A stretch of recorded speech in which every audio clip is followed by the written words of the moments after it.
প্রকৃতভাবে আপনার একটা সিঁড়িতে কিভাবে যে আপনার টাইস করতে হয় এটা কিন্তু অনেক মিস্ত্রিরা জানে না। ঠিক আছে, আজকে আপনারা এই ভিডিও থেকে ধারণা নিতে পারেন যে আপনারা কিভাবে টাইসটা করবেন একটা সিঁড়ির মাধ্যমে। আজকে যারা অভিজ্ঞ মিস্ত্রি আছে তারাই কিন্তু এই কাজের মানে বিষয়টা বুঝবো। দেখেন আজকে কিভাবে আপনাদের সিঁড়িতে টাইস করবেন, যারা কিনা অভিজ্ঞ মিস্ত্রি তারাই কিন্তু বুঝতে পারবেন।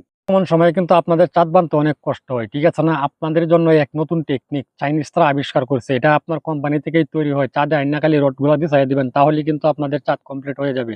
আজকে দেখে নেন এরকম একটা অত্যাধুনিক টেকনিক কিভাবে কাজে লাগাবেন। 18 বছর রাজমিস্ত্রি কাজের বয়সে এরকম ভাবে আপনার কখনো 10 ইঞ্চি গাঁথনি দেখলামও না, আর করতেও পারলাম না। আর এই মিস্ত্রি ভাইয়া আপনার 10 ইঞ্চি গাঁথনি দিতে যায়, আর যা জয়েন্টটা দিতেছে এই জয়েন্টে গিয়ে আপনার 10 ইঞ্চি গাঁথনিটা টিকসই করবে।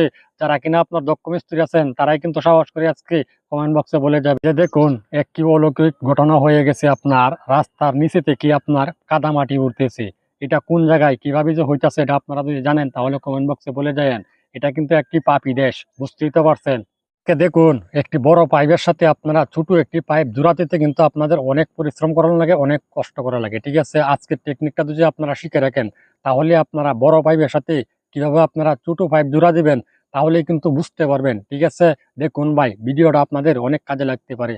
অনেক সময় যখন আপনার কাজে যায়, ঠিক আছে, যখন বিদ্যুৎ না থাকে তখন কিন্তু আমরা রড কাটতে পারি না, তখন বিকল্প হিসাবে একটা বুদ্ধি যদি আপনারা বাইর করতে পারেন তাহলে কিন্তু আপনাদের রড কাটা সহজ হয়ে যাবে। আজকের টেকনিকটা শিখে রাখেন, এই টেকনিকটা যারা কিনা রড মিস্ত্রি তাদের জন্য 100 থেকে 100% কারেক্ট। এটাই হলো বাস্তি মুরব্বী। তুমি যেটা এভাবে এদিকে তাকায় দেখতেছো এটা কিন্তু কইরা লাও, সমস্যা নাই। ঠিক আছে, তুমি এখানে অনেকগুলা বোতল যদি দিয়া দেও তাহলে কিন্তু মালিকের অনেক টাকা বাঁচা যাইবো ডালাই থেকে। তোমার মতন অভিজ্ঞ মিস্ত্রি যারা আছে আর অদক্ষ মিস্ত্রি যারা আছে তারা কিন্তু তোমার মতনই হবে। ঠিক আছে, যে দেখুন ভাই অবস্থাটা, আপনার এক ট্রাক ড্রাইভারে চাক্কার মধ্যে আপনার বাতাস খাওয়ানোর জন্য এক ফ্যান ফিটিং করে বসে আসছে। ঠিক আছে না, যে জায়গায় আপনার মানুষের গরম লাগলে বাতাস খায় ফ্যান দিয়া, আর এখানে দেখেন আপনার ট্রাকের ভিতরে কিন্তু আপনার ফ্যান ফিটিং করে দিয়েছে চাক্কায় বাতাস খাওয়ানো। এখানে আপনার চোখটা কিন্তু অন্ধ, তারা বলবে আজকে সিঁড়ির কাজ ঠিক আছে। আমি মনে করি 18 বছর কাজের বয়স হয় আমি এরকম ধরনের সিঁড়ি ঢালাই দেখি নাই। ঠিক আছে ভাই, দেখেন কত নোংরা পরিবেশে এক মিস্ত্রি আপনার সিঁড়ি ঢালাই দিছে, অদক্ষ মিস্ত্রি। কাজের মধ্যে 2 নম্বরের কিন্তু একটা সীমা আছে। বাড়ির মালিক যখন আপনার মহিলা ছিল এজন্যই আপনার কন্ট্রাক্টরের সুযোগ লইছিল, অন্য কিছু চাইছিল ওই মহিলার কাছে, যখন দেয় নাই তখন কিন্তু আপনার কাজের এই অবস্থা করছে। বুঝতেই তো পারছেন মহিলা মানুষের কাছে কি চাইছিল। কত ভালোবাসায় দেখলাম, কিন্তু এরকম অটো ভালোবাসা কোনো সময় দেখি নাই। ঠিক আছে, বসি লয়ে গেছে আপনার মাছ মারার জন্য, বউ কুলে নিয়ে বসে রয়েছে। যখন আপনার বসিতে মাছ ধরছে তখন কিন্তু আপনার বউ কাদাতে মিল্লা মাইরা দেখেন ভাই কি করছে আজকে। তখন দেখেন ভাই কামটা কি করলো।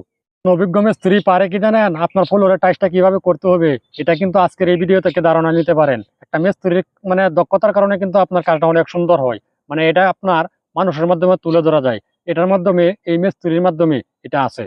একটা রাস্তা আপনার 24 ফিট হইব, ঠিক আছে, তার থেকে আপনার ইঞ্জিনিয়ার সাহেবে 4 ফিট কম দিছিল, 20 ফুট রাস্তা তৈরি করছিল। তখন আপনার ইঞ্জিনিয়ার আইসা এমন বাঁশ দেওয়াই দিছে, এখন দেখেন আবার 4 ফিট ঢালাই কিন্তু দেওয়া হইতেছে।